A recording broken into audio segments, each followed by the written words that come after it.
Saya membagi video ini menjadi dua bagian. Bagian pertama kita akan mengidentifikasi mana yang dimaksud dengan perwira bertahan yang memiliki fungsi strategis. Fungsi strategis ini bisa diartikan sebagai perwira yang menjaga petak strategis atau perwira yang melindungi buah yang lain. Pada bagian kedua, kita akan mengevaluasi posisi bangunan secara mendalam. Bagaimana tema atau model dari kombinasi seperti ini, dan bagaimana imajinasi Anda bekerja untuk kombinasi. Sebagai ilustrasi, kita melihat dua diagram ini. Saya tidak mengevaluasi posisi ini secara detail. Saya hanya menunjukkan mana perwira bertahan yang harus dihilangkan. Pada posisi seperti ini, putih memiliki petak impian di H8. Bagaimana benteng bisa mewujudkan mimpinya menduduki petak H8? Sementara kondisi terkini, pion ada di H5. Pion di H5 mendapat penjagaan 2 kali, dari pion G6 dan kuda F4. Dewi Fortuna ada pada menteri di C1. Inilah yang membawa keberuntungan bagi putih. Meskipun menteri adalah buah yang sangat tinggi nilainya, tetapi dia mengorbankan dirinya sendiri dengan memukul kuda. Menghilangkan kuda adalah kunci untuk membunuh raja. Kuda adalah perwira bertahan yang menjadi perwira strategis. Diagram kedua ini, putih memiliki menteri yang menguasai main diagonal. Petak F6 adalah kunci untuk menang.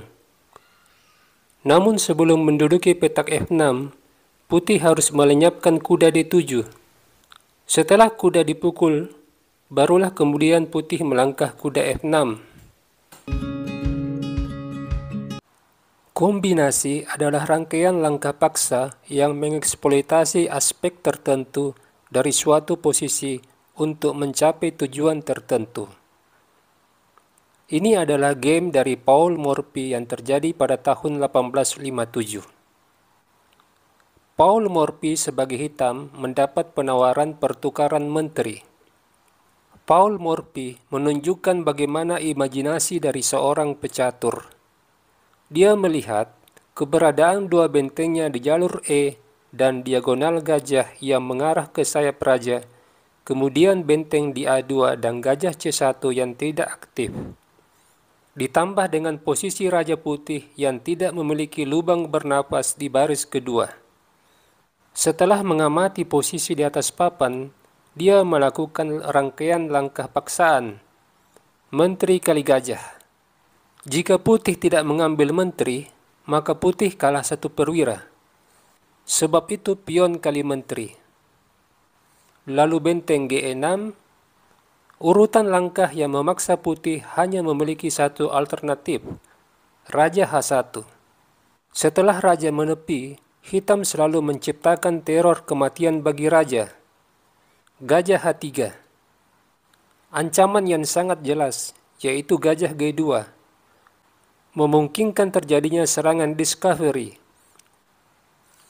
Apabila benteng G1, maka benteng kali benteng. Raja kali benteng, benteng skak. Menteri menutup, benteng kali menteri, skak mat. Di sini putih merespon dengan benteng D1. Jika putih melangkah menteri D3, mengancam untuk menghilangkan benteng di G6, tentu saja hitam tidak menghendaki pertukaran benteng dan menteri. Dia melangkah pion F5, menutup diagonal menteri. Dan jika putih mengambil tempo dengan skak di C4, raja cuma perlu lari ke F8. Diagonal petak gelap aman bagi raja. Apabila menteri F4, maka gajah kali pion. Petak G1 dalam kendali gajah. Oke, kita kembali ke partai yang sebenarnya. Setelah putih melangkah benteng D1, memberi ruang bagi raja di petak F1, hitam skak di G2, raja G1, lalu gajah pukul F3, skak sambil mengambil tempo menyerang benteng. memaksa raja ke F1. Dan inilah saat yang tepat untuk membuat raja semakin terkurung. Benteng G2. Dengan ancaman memukul pion F2, juga pion H2, dengan kemungkinan setelah benteng memukul pion H2, maka tujuan selanjutnya benteng H1 skakmat. Di sini putih menteri D3, mengancam gajah. Jika menteri kali gajah, benteng kali H2. Kemudian benteng ke H1.